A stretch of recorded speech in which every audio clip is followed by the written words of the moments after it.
Hey guys, today I want you to just continue to work on your digital mosaic. Now, if you finished it up already, I want you to share it with me. I'll show that in just a second.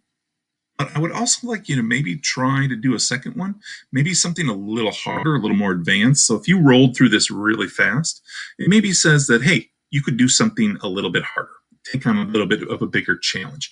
If you're already in the middle of it and you're like, this is challenging enough, today I want you to spend time just working further on this, and let's see what you guys have when you come back to class. I do want to deliver a couple tips to you, so check this out and watch this tip. So first things first, if you have not done the sharing with me, click share, and then start typing in my last name, which is Bremer. Okay, so if you start typing that in, this email address will come up. Okay, and when you have the choice, there'll be a drop down menu that can say like this person can view or can edit. I suggest you choose can edit. I won't go in and change things on your project.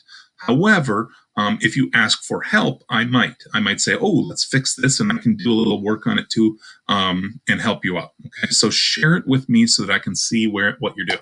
Okay. The other tip. So what I said before was to delete. Okay, delete this photo when you want to see what the mosaic looks like. So I was just hitting the backspace or the delete button and just doing that. Problem is if I close out my drawing right now, that photo's gone. Okay, and I've had a few students who that has happened to. So they're losing their photos for good.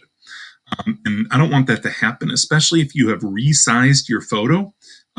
Getting it back perfectly, it's going to be pretty challenging to do. So deleting it might not be a good way to do this. So, and I told you to do that, but I'm going to tell you a different tip instead. So the different tip instead is, instead of deleting it, go ahead and just send it to the back. Okay, so if you click send to back, it will go underneath your black layer. Okay, so my photo is still there. Okay, it's still there. It's underneath my black layer.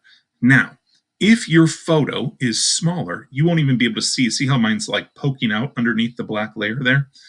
If your photo is a little smaller, you won't even be able to see it poking out there. Okay, but it will still be there. And if you want to get it back, you can always just shift your black layer over. Oh, there it is. And then I can bring it back to the front. Or sorry, you don't want to bring to front. You want to just bring it forward one step. If you bring it to the front, it will cover everything up. So we'll just bring it forward, and now it's in front of the black background. So this black background is really easy to reposition anytime you want to. So I can just move that back into place now if I want to, or later if I want to. So that little tip: don't get rid of your photograph. Just send it to the back. That way you're never deleting it. It's always there. It's also nice. So like if I need to help you out, the photo's still there. So like if I need to offer some edits or some suggestions, I can work with your photo also. Okay. So try that little tip if you're continuing on with your mosaic today.